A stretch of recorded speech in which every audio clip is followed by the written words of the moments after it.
Hello, my name is Josh Bear. I'm the youth pastor here at Knox Presbyterian Church, and you are watching the Youth Ministry Policy and Procedure Training. We really hope that this training is a time that helps you, the volunteer, understand ways that we are trying to help keep safe students, but also to help keep you, the volunteer, safe in this place.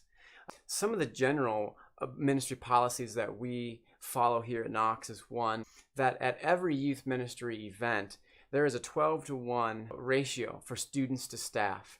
If it's here at Knox or if it's someplace else, we need to follow that ratio. And if an overnight event's happening, there is an 8-to-1 ratio. At those times, there are 2 volunteers that will be spending the night in that place. When we're relating to students, we want to make sure that we're relating well to them, specifically in the areas of touch. We want to be a place that is caring and concerning for students. We want to be a place that loves students. We want to be a place that we do hug, we do care for people, but we want to be wise about it. We don't want to just have times where we're just randomly hugging students and having lingering hugs all the time.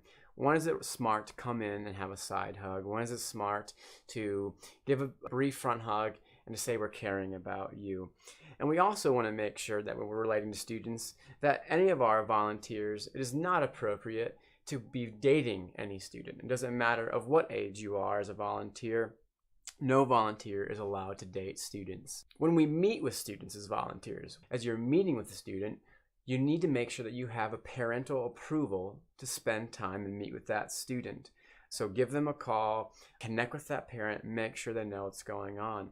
When you're meeting with that student, also make sure they're meeting with them in a public space, where you're meeting at a coffee shop, a restaurant, someplace where other people are around. And if you're going to be driving in the youth ministry, maybe it's at for a retreat or for a trip, or maybe you're driving in a different scene where it's more individualistically, you're taking 1, 2, 3 students with you.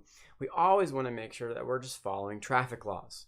Make sure that you have your seatbelt on. Make sure that the students have their seatbelt on. Make sure that you're following the speed limit. Make sure you're following any stop signs and all the signs that are out there on the road. We want to make sure across the board that we are following traffic laws. When you're driving in the group to a retreat or to on a trip, there are other rules in the manual that speak about don't throw things out the window. Make sure students are not hanging out the window. Make sure that you have all the students that you started with. When you're driving with students individually, you want to make sure that you have that parent's approval that you are driving them. And as a rule of thumb, it's best case scenario to try and limit those times that you're driving with a student, one-on-one or just even 2-on-1 in a car, where if you can say, hey, let's meet at this coffee shop, let's meet at this restaurant. So you can kind of take away those times where it's just you and a student. It's just better safe than being sorry and always putting yourself in that kind of situation. Also, when we are talking with students, we need to make sure that we communicate well with them, that we aren't communicating inappropriate things with them, specifically thinking about how we communicate online or on texting, social media. We will want to think about an over-the-shoulder rule. Are we speaking and talking in ways that if someone were to come in, read through our text, look at the content we're sharing, they could look at it and say, like, there's no red flags, there's no warnings here. And so that they can see those things and say, yes, it's being taken care of well. And so either if you're online or you're talking to a student, you want to have that over-the-shoulder rule in your mind. What am I saying? Is it appropriate? Is it inappropriate? And we understand that there are sensitive topics being talked about, but in general, how are you handling those conversations? Throughout this training, we are going to ask different questions about the content we are covering. Question 1, what are some important things to keep in mind when meeting with students?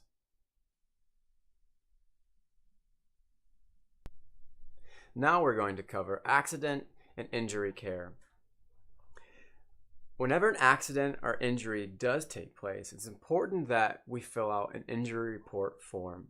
Injury report forms can be found in the workroom at Knox, or if you're on a trip or retreat, the person in charge of that trip or retreat will have accident injury forms on hand.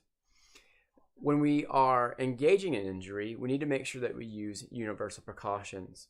But to use these universal precautions, we want to make sure that you know where med kits are. There are med kits in the turning point room, in the lighthouse room, in the cabinets. There's also a med kit in the office. There's med kits in the children's ministry closet. And if you're on a trip or retreat, the person in charge of that trip or retreat will have med kits for you. When you are engaging a student, you need to remember that diseases pass through eyes, mouth, open skin, and sharp objects. When engaging a wound, you want to try and create a barrier between you and that wound. So either having latex gloves, having a plastic bag, something that you can use to engage that barrier. Best case scenario is that you can have the student treat themselves. And then when you're done with the Band-Aids and the bandages and anything that you have used, you want to take those materials, put them into a plastic bag, put them into a Ziploc bag, fasten that, and throw it away into the appropriate place. We are going to now ask question 2. What are some important things to keep in mind when treating a wound? Our next section is evacuation and shelter. We want to make sure that students are provided safe places in the building or outside the building, depending upon the situation. On the screen, you see a sidewalk leading out of Knox. That's a sidewalk that is exiting the staff entrance. At the end of that, you see a light pole with a sign on it. On that sign, it says Fire Evacuation Site. In case of a fire, we need to make sure that we take our students, all the ones in our classroom, exit them out of the building, and then walk them out to that marshalling area of the fire evacuation site. We want to make sure that we keep students off of the parking lot as best we can. As emergency vehicles are coming into the area, we want to make sure that they are safe and out of that place as trucks and different things coming in there. And so we want to get our students to that place. And then until there's been a given signal that students can be released or our parents are coming and getting them, then they can be released. In case of a tornado, we want to make sure that students and all that are part of our event are going to an inside room in the building where there are no windows. And so the bathrooms that are downstairs on the building, other rooms that have no windows that are an interior room, take students to places like those rooms for shelter during a tornado. Question number 3. In case of a fire, where is the marshalling area for the youth ministry? Our next area is recognizing and reporting child abuse or neglect. And this is something that we do want to take very seriously. That as a volunteer, as you engage students, you need to be making sure that you have the ability to recognize if something is taking place. If you are seeing bruises on a student, or if you are seeing cuts on a student, or you are seeing something that's out of the ordinary, if you go to the manual, you will see a list of all different ways to recognize abuse that could be taking place for a student.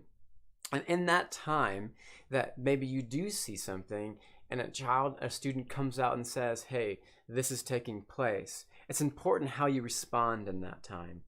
It's not your job to fix a situation. It's not your job to go and run and confront the abuser. It is your job in that moment, in that time with that student to respond well. You want to sit there. You want to listen to them. You want to hear where they're at. Help them know that you are there, that you love them, that you care for them, and that you are going to then be helping give this information to the right people to be able to engage a situation.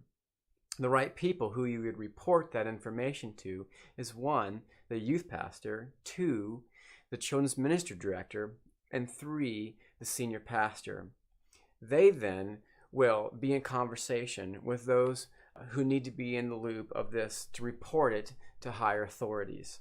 So it is important for us to make sure that we are being very wise about how we deal with these situations around abuse. Question 4. Which 3 individuals may you report to if you suspect abuse? The next area that we are going to be looking at is suicide prevention. As you engage with students, there may be a time that a student is talking about ways that they are depressed, ways that they are full of anxiety, ways that maybe they're even cluing in that they want to harm themselves or hurt themselves. If you get into a situation like this, we want to make sure we handle it well. If you are a volunteer and you find yourself in a place where you think a student may be suicidal, you're going to want to ask them a few questions. First, you're going to want to ask specifically, do you want to harm yourself? Be very clear and be very direct with this question. Do you want to harm yourself? And the next question you're going to want to ask is, do you want to end your life? Now, it seems harsh and it seems like a scary question, but in this time, you need to be very direct and very specific with the student. Do you want to end your life? And hear what they have to say. And if they do say that they do want to end their life and they have thoughts of suicide, they have ideations of suicide, you want to ask the next question. Do you have a plan to end your life? And if they then say, yes, they have a plan or they have multiple plans that they've been thinking about, you want to ask them this follow-up question to that. Do you have the means to carry out the plan?